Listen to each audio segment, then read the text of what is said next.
Good morning students. आज हम गुद्दड़ साई पाठ में आगे पढ़ेंगे कि किस प्रकार गुद्दड़ साई को जब उस मोहन के पिता ने देख लिया था, क्योंकि वह पाश्चात्य शिक्षा को या संस्कृति को मानने वाले थे और फ़कीरों और साधु सन्यासी या ढोंगियों पर बहुत कम विश्वास करते थे। विश्वास क्या, उनसे चिढ़ते थे। और जब उन्होंने मोहन को उसे रोटी देते हुए देखा तो उन्होंने मोहन को डांटा कि वो ऐसे लोगों के साथ बात ना करे। और साईं ने जब देखा कि उसके पिता उसको डांट रहे हैं तो वह हंसकर चल पड़ा। आज इससे आगे हम पढ़ेंगे। उसके बाद जब मोहन के पिता ने उस दिन मोहन को डांटा था तो साईं उसके बाद उनके घर नहीं आया था। आज कई दिनों के बाद साईं उधर आया और जानबूझकर उस बालक के मकान की ओर नहीं गया। बालक कौन? मोहन।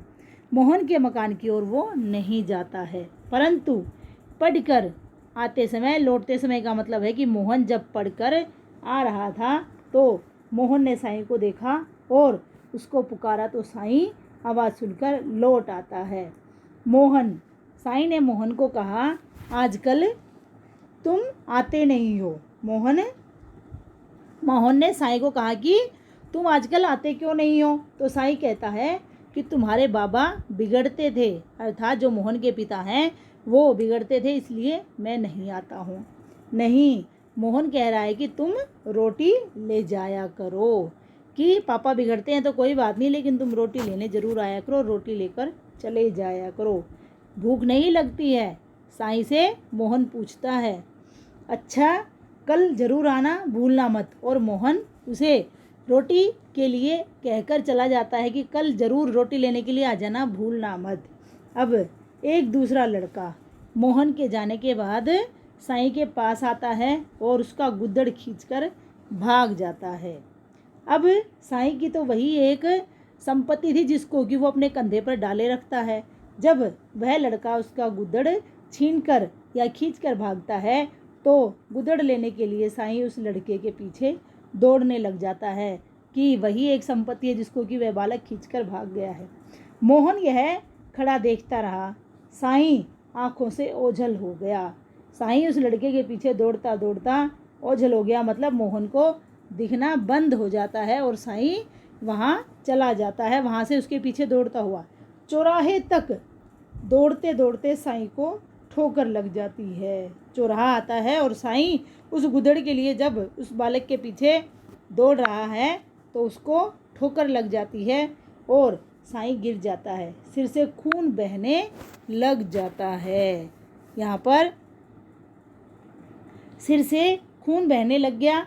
खिजाने के लिए वह लड़का जो उसका गुद्दड़ लेकर भागा था, वह लड़का भी एकदम से डर जाता है कि साईं के गिरने से उसके सिर में खून आ गई, तो उसे डर लगने लग जाता है कि अब लोग उसे कहेंगे, क्योंकि उसके कारण ही साईं दौड़ा था और दौड़ने से ही साईं गिर जाता है। इस प्रकार साईं के खून बहने के कारण वह लड़का डर जाता है और डरकर ठिठक जाता है, डरकर वहीं का वहीं एक तरफ खड़ा हो जाता है। दूसरी ओर से मोहन के पिता ने उस लड़के को पकड़ लिया और दूसरे हाथ से वो साईं को भी पकड़कर उठाते हैं। लड़का जो डर के मारे ठिठक जाता है वह जो है साइड में खड़ा होता है और मोहन के पिता आते हैं, वह साईं और लड़के दोनों को पकड़ लेते हैं। और उसके बाद नटखट लड़के के सिर पर चपत पड़ने लगी, अर्थात जो मोहन के पिता साईं के नाम पर मोहन को डांट लगा रहे थे और उसे ढोंगी फकीर का नाम देकर उससे दूर रहने के लिए कह रहे थे, आज वही मोहन के पिता अचानक कहाँ से प्रकट हो जाते हैं जब साईं वहाँ गिर जाता है तो, और उस लड़के और साईं दोनों को वो पकड़ लेते हैं और साईं को जो कि सड़क पर गिर गए थे पकड़कर उठाते भी हैं। नटखट लड़के के वो चांटे मारने लग जाते हैं। साईं उठकर खड़ा हो जाता है। साईं भी देखता है कि जो मोहन के पिता कल तक उसके घर के आगे उसको मोहन को डांट रहे थे, आज वही साईं की सहायता के लिए आगे आ जाते हैं। साईं इस चीज़ को समझ नहीं पाता है और जो उसको पीटने का काम कर रहे थे मोहन के पिता, वह उसको पीटने के लिए क्या कहता है इसके बारे में हम कल पढ़ेंगे। साईं उसे ये कहता है कि और पीटो इस बालक को, या कहता है कि मत पीटो, इसके बारे में हम कल पढ़ेंगे। आपका दिन शुभ हो। धन्यवाद।